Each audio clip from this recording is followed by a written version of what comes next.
Ngayon ang gagawin na lang po natin, hindi po pwede, lisensya na po, titikitan na lang po namin. Ay hindi po pwede ho. Ay hindi po pwede ho. Ay hindi po pwede ho. Pumasok lang. Makita lang itong saan ka lumapas? Kuya? Ito lumapas. Local government. Yes, ano po sa ano? Sa Quezon City.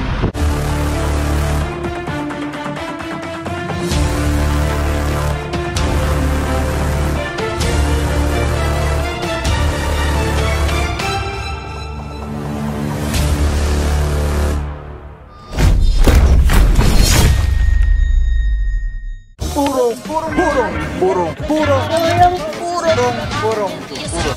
pagmamahal.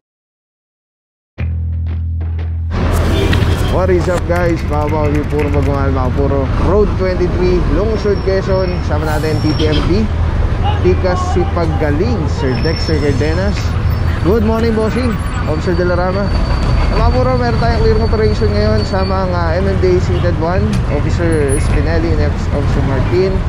So dito may naabutan tayo mga puro dito na ano to, parang imported na SUV. Ano siya? Towed na. Good morning bossing, Officer Mentera. Advance tayo mga puro. Ayun, yung pala sila. Road 23 corner, Road 12 extension.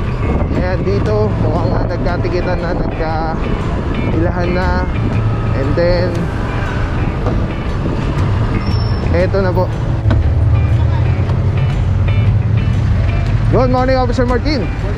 Saludo MDA seated 1 niya. Mga puro, may nabutan tayo dito. Ayan, nakasampa na yung sedan na pula, SUV pula, inaorasan na. Sama na dito Officer Ladimo, Officer Arugay.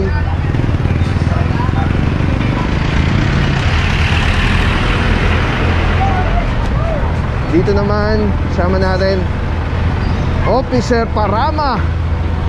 Gwapong gwapo. Good morning bossing. Merong isang ano po dito, H100 Officer Santa Cruz. Good morning boss. Good morning Officer Francisco.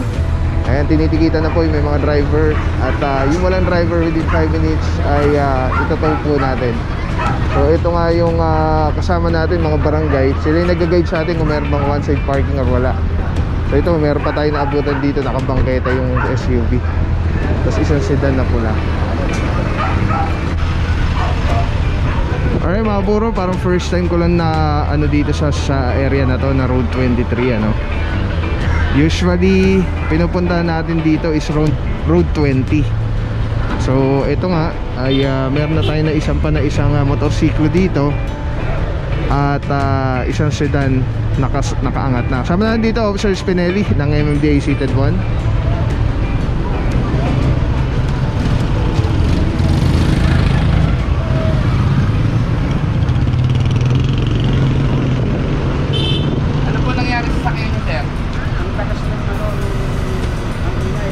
Pero maandar naman po.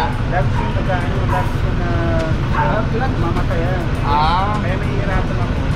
Paano di ganun na rin? Ganito sir, kung di ho kayo makakasama, iwanan ho kayo ng team ng notice of impounding para doon nyo na lang po susundan. If ever na meron kayong question, pwede may number naman po doon at doon nyo na lang po tawagan. Kumana Marikina po. Na lang. Eh, hindi ko po alam sir, sa opisina na lang po doon nyo na lang po i-inquire kasi wala po kami na-lift sir. Kumana po, Kumana Marikina.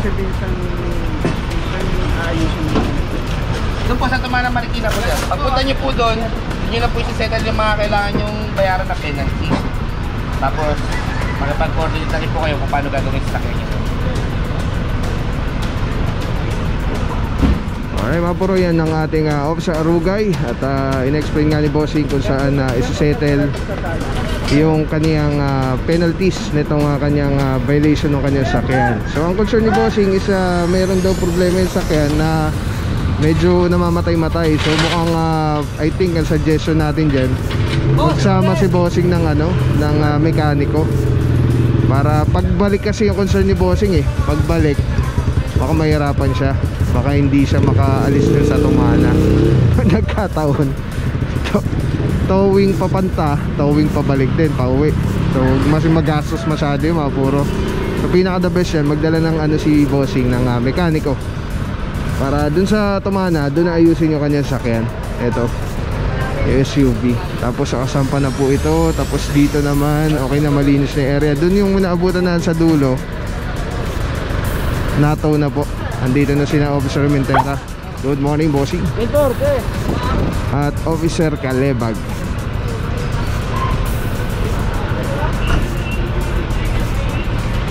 Ito na yung ito na lang mga puro yung last na hindi pa natin na isasampa or natitikita. Ano kung may driver na lumabas? Good morning Officer Calebag. Saludo mga boss, DTMD.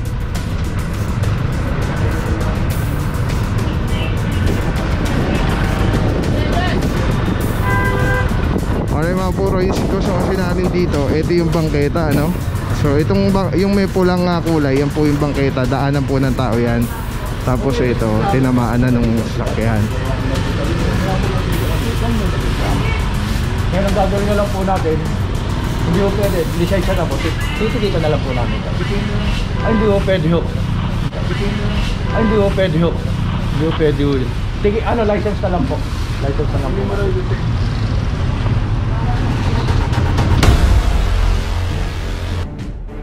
Alright, yan mga puro, si Officer Delarama kasama natin. Ine-explain ko ano yung violation. At mukhang papatikit na lang si bossing.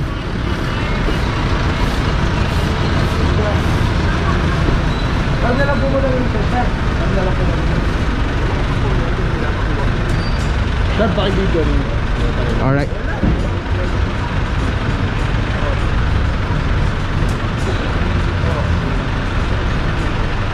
Ang mangyayari ko dyan, yung gate nyo, kailangan gusto nyo pa. Bubuksan nyo yung gate nyo, isasagad nyo gano'n. Para maano itong ano, lumitaw to. Oh, yes to. Yes lang. Kaya po, bali ang mangyayari po niya sir, kayo na po mag-a-adjust talaga dyan. Hindi ko kami. Okay na yan? Hindi ko. Sa pulpa. Ano kayo mag-a-adjust talaga? Mag-a-adjust nyo talaga. Talagang kailangan kayo mag-a-adjust dito. Kailangan makita mo ito. Saka nanunang ka. Yun na lang po, lisensya na lang po natin para makakabot na.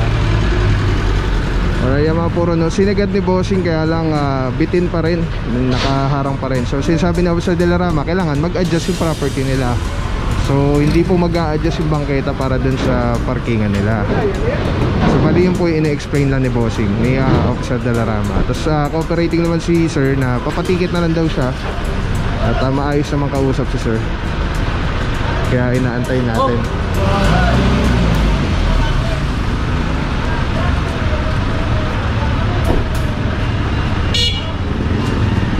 Okay na?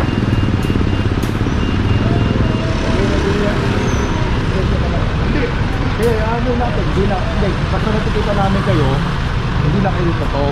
Hindi, susunod, okay na po. Desas kaya nga po, kasi susunod po, hindi na yung talaga mag-a-adjust dito, hindi yung kami.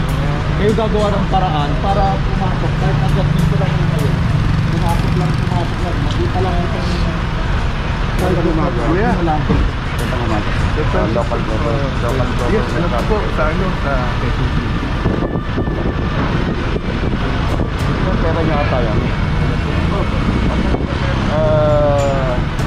Nabutan kasi ng grupo ng sakyan mo kanina.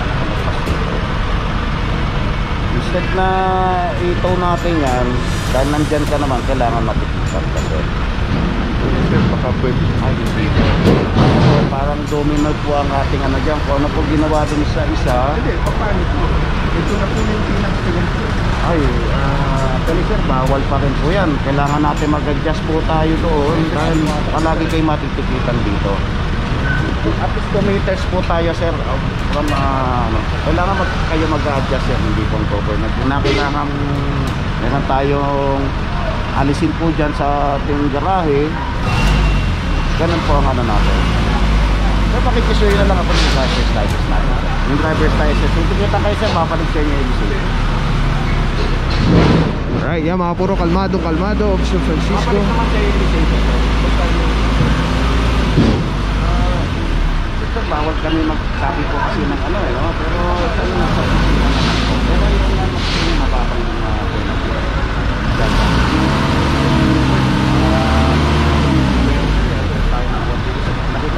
pwede pang iakyan sana eh. Wala yun. Ito, yung nangyayari namin dyan, yung rate natin, kailangan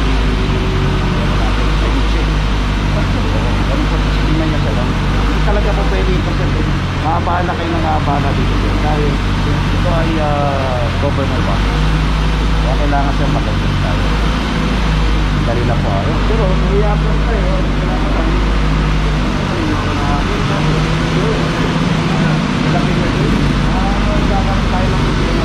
Saka ngayon sir, hindi ko papayagan ng ganitong parada, iwanan ko kayo dito.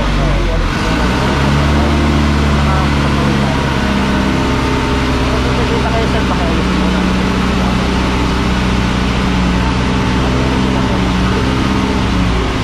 Alam mo, pagdating ng tennis, pero nung pwede naman ito, pakilaan mo. Ang kalsada hanggang gate na eh. So lahat kami mawawalan na pare-pare. Maganda po, kaya lang sa ngayon po, pasensya na kayo, meron tayong in-implement ako.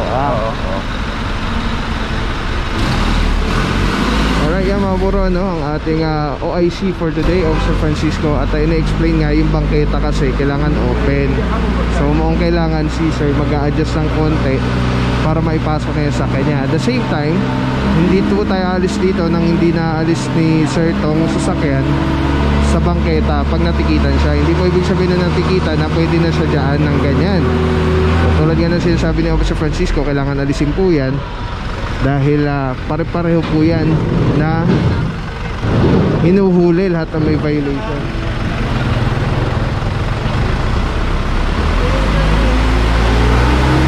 At I hope na maintindihan ng lahat na pwede pong malagay sa alanganin yung team natin pagka merong hindi natikitan.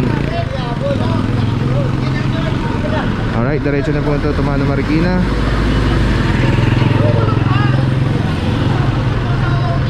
Let's go guys, puro magawa. Alright mga puro, may concern si tatay. Tay, ano po yung concern nila tay? Hindi sa akin lang, hindi naman pumaparada. Yung ano lang eh, sandali lang naman eh. Apo. Kung ganyan ang ano nyo, dapat araw-arawin nyo din dyan sa Mendez. Apo. Kasi pa boss, pag ganun mga operation po, may ano po eh, may reklamo. So maganda boss, mag-file po kayo ng complaint sa City Hall dun sa tinuturo nyo po para ma-action agad bossing. Dami dyan, hanggang dun sa ano. Kasi sa dami po ng sa laki ng Quezon City po bossing, hindi po kaya sabay-sabay ng Hindi team pa natin. nagre-reklamo, hindi naman nakakasagapan nyo. Ayun na, hindi natin alam boss. Kasi yung nagre-reklamo po. Kaya ngayon, kung may reklamo rin po kayo bossing, maganda, mag-file din po kayo ng complaint. Hindi maganda yan. Alright, yeah, mga puro, may concern si bossing ano, yung Mendez daw. Yung Mendez daw ang ano, ang i-operate ng team natin dahil as per kay bossing, marami daw illegal parking. At dito daw hindi naman daw nagpa-park dito sa area. Alright, let's go guys. Alright mga puro, clear na po yung area, clear na area, wala na lahat kabilaan. Alright, let's go. Alright mga puro, from Road 23, kumanan tayo ng Road 20. May naabutan tayo, nakabangketa na sedan. Isang ano dito eh, parang L300.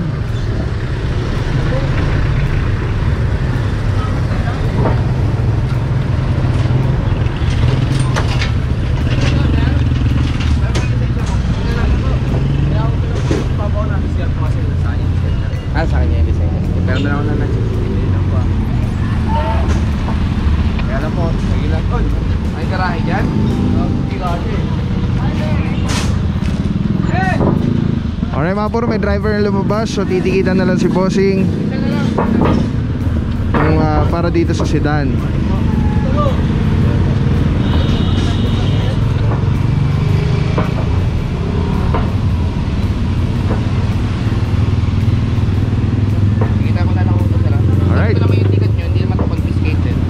Bigyan ko na lang kayo ng OBR ticket na sa Quezon City Hall po settle. Alright mga puro, cooperating naman si bossing ano. Kaya lang kailangan maghanap po sila ng tamang parking.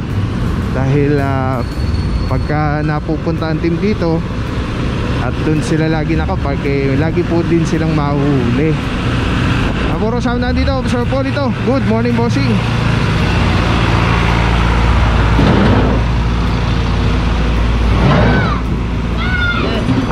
Officer Spinelli, good morning. Alright mga puro, ready na dito yung itong L300 nasa bangketa. O tignan nyo mga puro, yung mga bata. Alright, hindi siya dadaan sa bangketa. Jen. Ayun, di ba? Ano na, kalsada na sila dadaan. Yung mga, yung safety ng pedestrian. Diba? Problemado talaga ako, Papa Pao. Bakit boss? Hirap na ka na talaga. Hirap na ako. Sabi sa'yo, kaya nga ako nagpapatip ako sa'yo eh. Hirap na ako sa pagiging guwapo. Pasarad muna, sarad. Shout out sa misis ko, love you. Love you. Officer Ladivo, takbong pogi lang. Ay mga puro, may nahuli pa tayo dito, ano, walang helmet. Tapos ito naman, sinasampa na po. Ay, naorasan na to kanina pa. Habang nandun tayo sa Road 20, ay na-videoan na siya.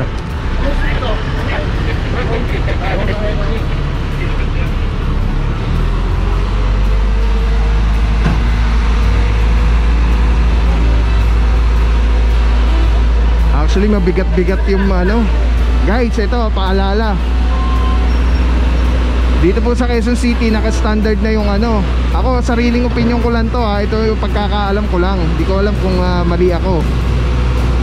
Naka-standard na yung riding without helmet. Same dun sa NCAP violation na rate. Oh, that is 2,000 pesos. Kaya guys, sa mga kapatid nating rider dyan, please mag-helmet po kayo lagi mga bossing. Malayo malapit, mag-helmet po kayo. Iindahin nyo po talaga yung penalty ng no helmet dito sa Quezon City. Para rin po sa kaligtasan nyo yan. Yan. Masakit-sakit po yan. Dati po kasi ang no helmet, kung di ako nagkakamali, around 350 to 500.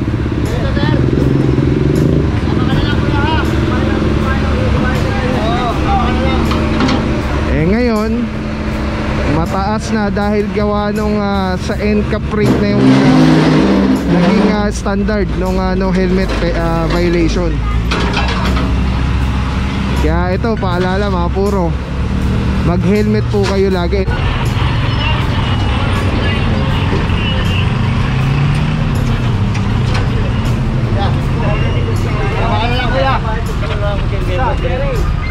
Kumain lang po kasi sa clip. Kumain lang kuya. Sobrang yung oras mo. Binidyo niyan sir. Bago po ito yan, binibidyo.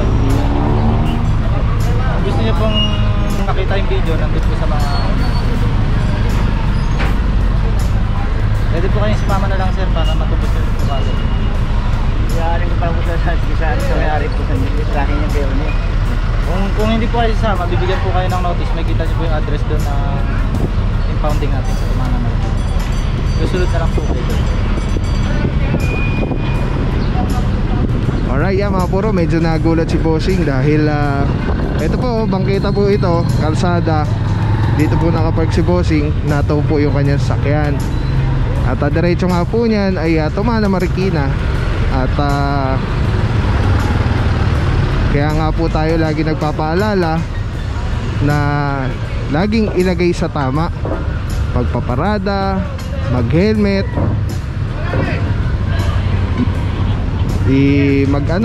sumunod sa traffic signs.